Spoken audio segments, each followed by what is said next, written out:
Hi there gamers! Today we are taking a look at Acer's latest addition to the thin and light gaming laptop category.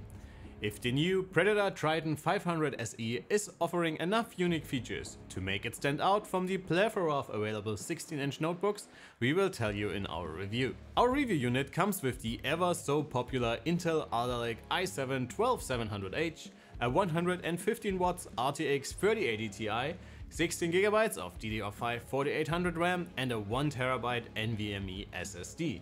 And it was provided to us by our friends from Notebooks Billiger. So far the spec sheet sounds pretty standard and puts the Triton up against similarly equipped high-end gaming laptops like the Razer Blade 17, Lenovo's Legion 5 Pro or the MSI GE76 Raider.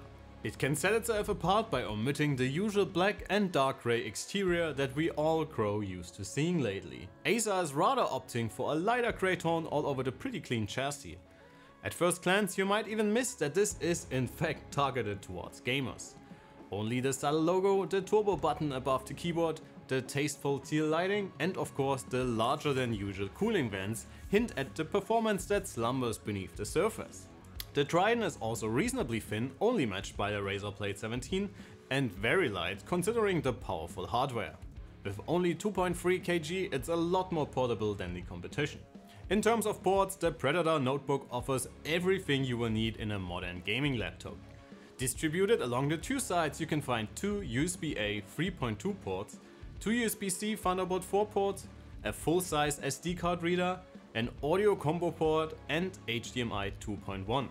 Acer is also opting for a fast 2.5 Gigabit Ethernet connection to connect to fast network servers, for example.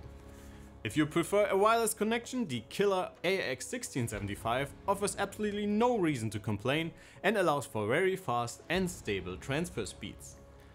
The Triton loses some ground in the maintenance department, since you can't access the SSD and the memory is soldered to the motherboard. This hurts even more, since the only configuration with 32GB of RAM also requires an update to the i9, which will run you a cool $1000 more. And by the way, since we are still planning our upgrade guide for laptops, please let us know if upgradability is a deciding factor for you guys in the comments below. Both the trackpad and the keyboard left a very favorable impression during our testing. The RGB illuminated keyboard offers a very comfortable layout with some additional keys on the right side. The typing experience is very solid with good travel and a clear, if somewhat soft, pressure point. The trackpad is very large for a gaming laptop and offers an integrated fingerprint reader. The smooth surface and satisfying clicks made using the Predator without a mouse a very pleasant experience. The 240Hz QHD G-Sync enabled display is one of the best you can get in a gaming laptop at the moment. It is much easier to run at higher frame rates than 4K displays and offers very fast response times and a much cleaner image than Full HD panels.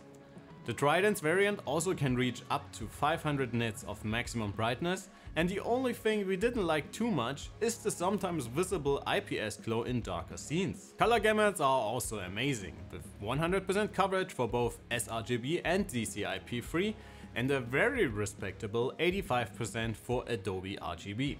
Combine this with very good color reproduction out of the box and you get yourself a very colorful gaming display with strong contrast and great viewing angles. As I mentioned before, the Triton is also available with a Core i9, but our review unit is equipped with the more mainstream i7-12700H. We already know that one from a lot of other gaming laptops we had in the studio so far. As is typical for mobile CPUs these days, their performance is mostly dependent on power implementation by the manufacturers. In the Triton, Acer is allowing generous 80 watts in standard mode and 95 watts in extreme mode. Despite its similarly slim chassis, the Predator is able to easily beat the Razer Blade 17 when it comes to multi-threaded CPU performance.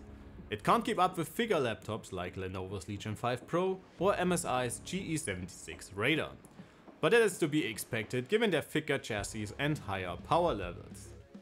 While you watch the Cinebench results, please also consider to like the video and subscribe to the channel if you like what we are doing here. It is free for you and means a lot to us. In everyday use, the Triton offers a very snappy user experience. It is a little behind in our PC Mark benchmarks, but the difference is marginal and shouldn't be noticeable. The same holds true for the 1TB SSD. It's a fast PCIe Gen 4 drive, but the Samsung equipped competitors offer quite a bit more storage performance. Alright guys, this is a gaming laptop, so how about we talk GPU for the Triton 500? While Nvidia allows for a maximum power target of 165 watts for the RTX 3080 Ti, Acer has to keep thermals in check and limit the chip to 115 watts in the slim chassis.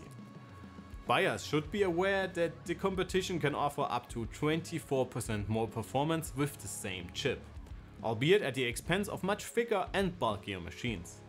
I guess we all still have to obey the laws of physics and pick our poison. That doesn't mean the Predator is a bad gaming laptop, quite the contrary actually. It can easily run almost all games in the native QHD resolution and above 60 FPS, even in demanding games and with ray tracing, like in Dying Light 2 for example. If you want to get closer to the panel's native refresh rate, you can do so by lowering the resolution to Full HD or make sacrifices to visual fidelity. In case you own an external 4K screen, the Triton can keep up in that department as well, but you might have to lower some settings or take advantage of technologies like DLSS. When it comes to fan noise, the Predator behaves like all gaming laptops we had in the studio lately. While it is very well behaved in either scenarios, it gets quite loud when a game is running. Using the standard mode during gameplay is a good way to get a quieter system if you can sacrifice some frames in your game. In all other modes, well, have your headset ready. If you are after even more in-depth technical bits, please don't forget to check out our written review. You can find the relevant links in the description below. My colleague Benjamin did a fantastic job testing the Triton to its core and provide all the necessary information for our reviews. While the recently tested ROG Zephyrus Duo 16 was able to provide outstanding battery life for a powerful gaming laptop thanks to its Ryzen CPU, the Triton has to pay the price for the Intel performance boost. Around 5 hours in our web surfing test might not be amazing, but the result is in line with the also Intel equipped competition. Given that CPU and GPU performance is reduced on battery anyways, the Predator isn't exactly an on-the-go gaming machine, but if it's a movie or some YouTube away from the wall you're after, it should suffice. Alright guys, let's wrap things up. The Triton 500 SE actually brings a lot to the table. The sleek and well-designed chassis isn't too gamery, while still offering some nice design cues to not be boring. Performance is solid throughout the board, with a slight emphasis towards the CPU compared to competing devices. With a starting price of around $3,000 or euros respectively, you are definitely paying the price for the slimmer chassis. If you are willing to sacrifice a few millimeters, some of the competition offers more performance at a lower cost. But similarly slim machines like Razer's Blade 17 cost even more. So again, pick your poison. Considering its overall great impression, amazing display and very generous port situation, the Triton 500 SE should still be on your shortlist if it's a slim yet powerful gaming laptop you're after. That would be it for today guys. Thanks a lot for watching. I'm Alex, you have been amazing and I can't wait to see you all in the next one. Take care.